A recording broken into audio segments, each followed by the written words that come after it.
Hey there, it's Hannah from Daisy Farm Crafts. This is a video tutorial for the Crochet Lilac Lullaby baby blanket. This blanket was made with Red Heart with Love Better Half yarn from Yarnspirations. It's a cotton acrylic blend and I used 7 of this lilac color for a 32 by 34 inch blanket. And I'm using a size I 5.5 millimeter crochet hook. And if you'd like to have the written pattern that goes with this video, you can find that for free on our website, daisyfarmcrafts.com, and there's a link to that in the description of this video. All right, so to get this blanket started, I am going to make a base chain that is an even number, but it needs to be an even number that when divided in half is also an even number. So for my actual blanket, I chained 112, which divided by 2 is 56. So that's an even number. So for this practice swatch, I am just going to chain 20 because half of that is 10. So again, you just need an even number that when divided by 2 is also an even number. And so this pattern is just a modification of our even moss pattern, which is alternating slip stitch and half double crochet. So this whole blanket is still going to be alternating slip stitch and half double crochet, but I'm also going to alternate where I'm inserting my hook on every other half double crochet. So I'm going to start with a slip stitch right in the second chain from the hook. So I'm just going to insert my hook, yarn over, and pull directly through that loop on my hook.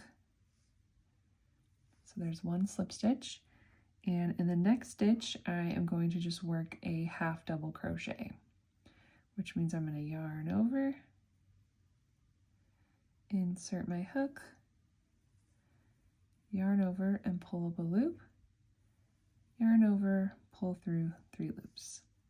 So for this first row, I'm just setting my base for, my alternating even moss. So I'm just going to do 1 row of regular even moss on this first row.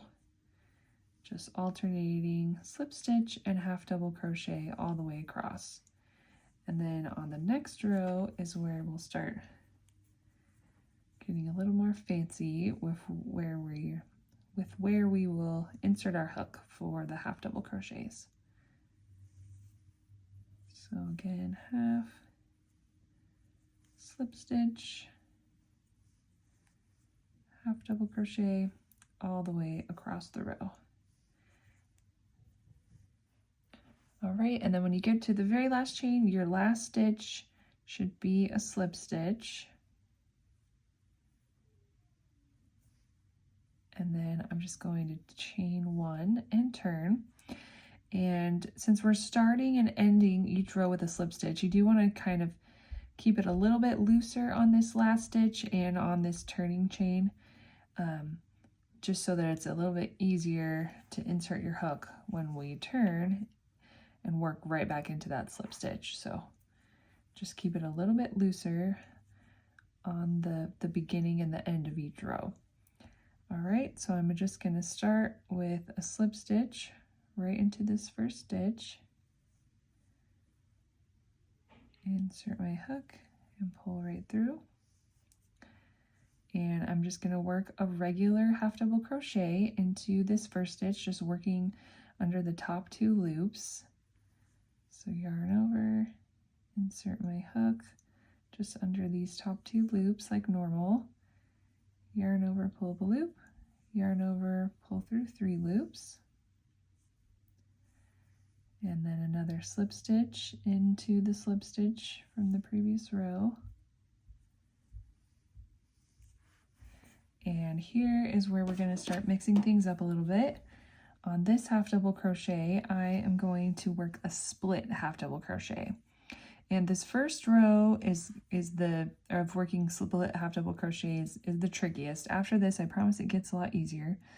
but I'm going to yarn over and then I'm going to insert my hook all the way down here in between the two posts of the half double crochet, in between, like in the center of this kind of V at the bottom of the stitch.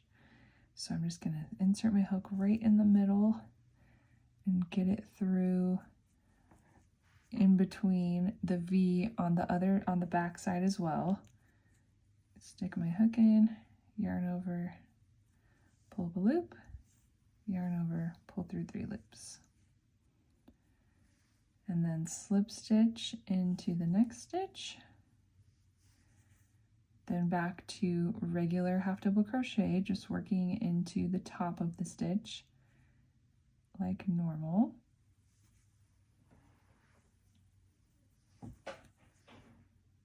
Then slip stitch and another split half double crochet. And on this first row, you're really just kind of jabbing your hook down there. Don't worry if it's not, you know, perfect, because it will be a lot easier to see on this next row of really splitting that half double crochet and getting it right into the center of the stitch. So again, regular, and a slip stitch, and you're just going to keep alternating between split half double crochet and regular half double crochet with split stitches in between them all the way across the row.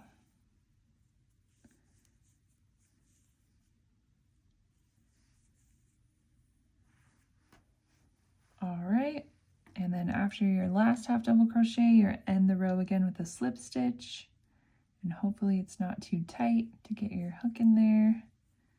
Again, we want to kind of keep it pretty loose on the first and last slip stitches and on that turning chain. All right, chain 1 and turn. All right, and here we go. And on this row is where it's going to be a lot easier to see where to insert your hook for that split half double crochet. So again, start with a slip stitch. Always start with the regular half double crochet first, so working into the top of the stitch as usual. And then split half double crochet and, slip stitch, and now our split half double crochet. So yarn over, and now it's a lot easier to see this kind of V on the bottom of the stitch working right in the center of those two posts. So you can see right in the center where we're splitting this stitch, just stick your hook right in there, and then it'll go through the V on the back side, yarn over, pull up a loop, yarn over, pull through 3. Slip stitch, regular half double crochet, slip stitch,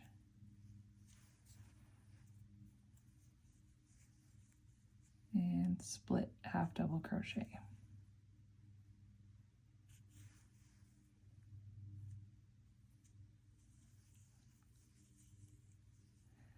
All right, and that is all we're going to do for the entirety of this blanket. And once you get a few rows going, it's a lot easier to keep track of your regular half double crochets and your split half double crochets, because the regulars are the ones that have these diagonal lines and the splits have, you know, kind of these braided V's going up.